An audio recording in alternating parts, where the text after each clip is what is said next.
In history, we always had a group of people close to each other. With diplomacy, we want to give you all these tools to be able to interact with these empires, to create a bond and a link with them, a kind of an emotional link. We want you to have reasons to love or hate these other people and empires, to create these alliances or have to go to war with them.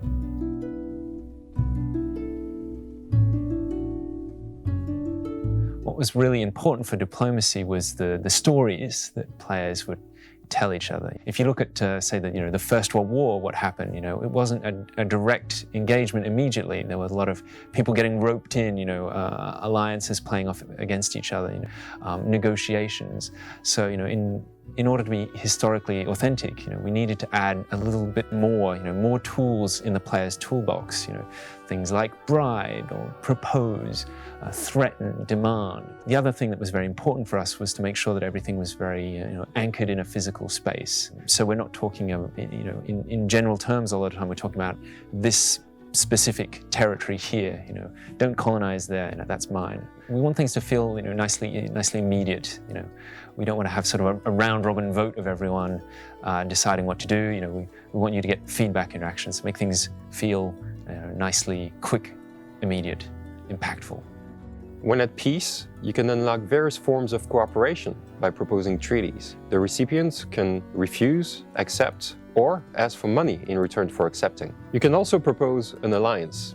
If you are allied, you get the benefits of all the basic treaties, and you get to propose more advanced ones as well. If an ally is at war, however, they can call you to join. Refusing will allow them to break the alliance.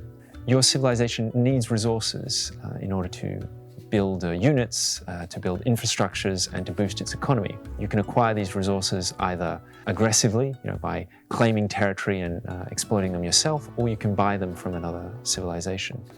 When a civilization's choices create a situation that is deemed offensive or otherwise unacceptable by another, a grievance is generated. These grievances can be forfeited to maintain positive relations, or they can be pressed to demand compensation appropriate to the grievance, transferring control of a border territory, paying a sum of money, changing a law or religion, joining a war, and so on. If the demand is refused, it can be used to justify declaring a war or breaking an alliance. Now, of course, you can also declare a surprise war without any justification, but your peers will tend to frown on you if you do so.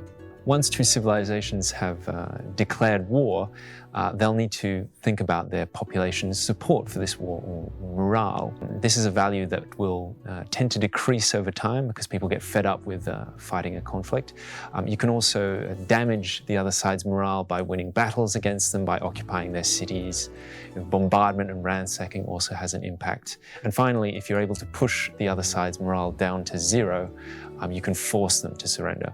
And that is essentially, their population saying, we're so fed up with this war, we're going to make our leader, sign on the dotted line, whatever it is that you're imposing on them. In Humankind, your empire's choices with regards to events and the civics that you choose will define your empire's ideology. So, for instance, does my empire patronize the arts, or do we use professional soldiers or mercenaries? So depending on these choices, I'll have an ideology that will be defined, and we can compare the ideology of two different empires to define what we call a proximity. Based on this proximity, it will be more or less difficult to go to war or to sign peace treaties. So, for instance, two civilizations that are very close will have trouble maintaining a war, but it will be a lot easier to sign treaties because the populations feel a certain sort of brotherhood. Whereas if you're very distant ideologically, you'll be able to go to war very easily, but it'll be much more hard to sign treaties. In the diplomacy of humankind, the possibilities are endless. Do you want to be a trade empire?